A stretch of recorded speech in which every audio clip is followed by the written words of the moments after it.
Мен апай атындағы нөмір 4 мектеп гимназия информатика пәні мұғалімі Бекахметова Мадина. 10 сыныптағы сұраныстар тақырыбы бойынша мұндағы оқу мақсатымыз конструкторды пайдаланып іріктеу сұрауын құру. Сабағымыздың мақсаты конструкторды пайдаланып іріктеу сұрауын құру. Сабағымыздың оқу мақсатына сәйкес бағалау критерийі конструкторды пайдаланып іріктеу сұрауын құрады. Енді конструктордың көмегімен іріктеуге бағытталған сұраныстарды қалай жасауға болады? Мұндағы сұраныстар парақшасынан сіздерге үлгі ұсынып отырмыз. Яғни мастер запросов, конструктор запросов,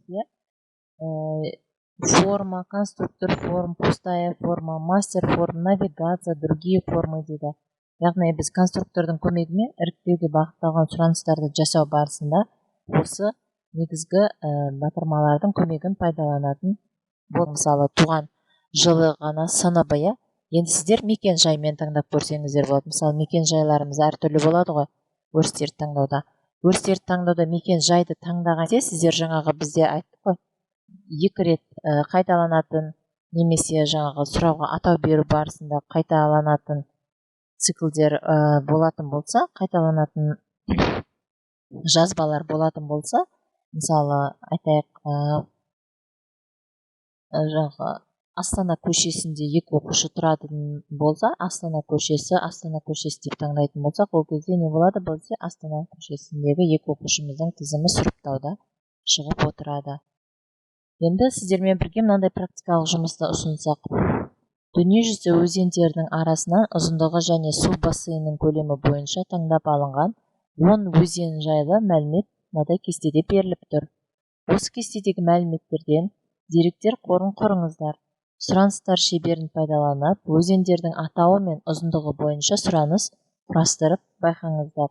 Яғни бұл сіздерге өздеріңізге жеке жұмыс. Сұраныстарды қайталап айтайық. Жаңа айтып кеткенімізде қиылысқан сұраныстар бар, қайталанатын жазбалар бар, есептердің жалпы берілуі барысында, одан кейін бағыныштылары жоқ жазбалар бар.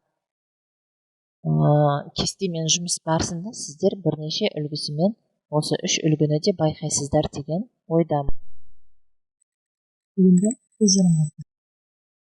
Жалпы тұжырымға келу үшін сіздер теориялық материалмен практиканы ұштастыра отырып өздеріңізге күнделікті таныс деректер бойынша кесте жасаңыздар, деректер формасын қарастырсаңыздар. Осы кестелерден сіздер сәйкес маңызды деп саналатын, сәйкестіктері маңызды деп саналатын 2 өріс бойынша сұраныс беріп, қағазға басып шығарсаңыздар. Және жалпы тұжырымды жасау үшін өзіндік бағалау негізінде, өзіндік бағалау жасау үшін сіздер мынадай сұрақтарға жауап беріп, өзіңіздің оқу мақсатыңызға жеткендігіңізді анықтау үшін бағалау критерийлеріне қаншалықты қол жеткізгендігіңізді саралап, өзіндік бағалау жүзеге асады деген ойдамын. Ол үшін сіздер мынадай сұрақтарға жауап берсеңіздер: сұраныс не үшін керек? Сұраныс құру шебері қандай қадамдардан тұрады? Сұраныстар шебері режимінде өрістерді таңдаудың қандай мүмкіндіктері бар? Сұраныстар конструкторы көмегімен сұраныс құруды қалай ұйымдастыруымызға болады? Бүгінгі танысқан тақырыбымызда сіздерге қарапайым үлгілерді ұсындық, сонымен қатар келесі тақырыптарымызға негіз болатындай сұраныстарды саралау, сұраныстарды конструкторды пайдалана отырып іріктеу құрумен таныстық. Сіздер осы танысу барысында теориялық материалдар мен практикалық жұмыстарды ұштастыра отырып, өзіндік жұмыстарды сұрақтарға жауап бере отырып, өзіндік рефлексия шығарасыздар деген ойдамын. Назарларыңызға рахмет, сау болыңыздар.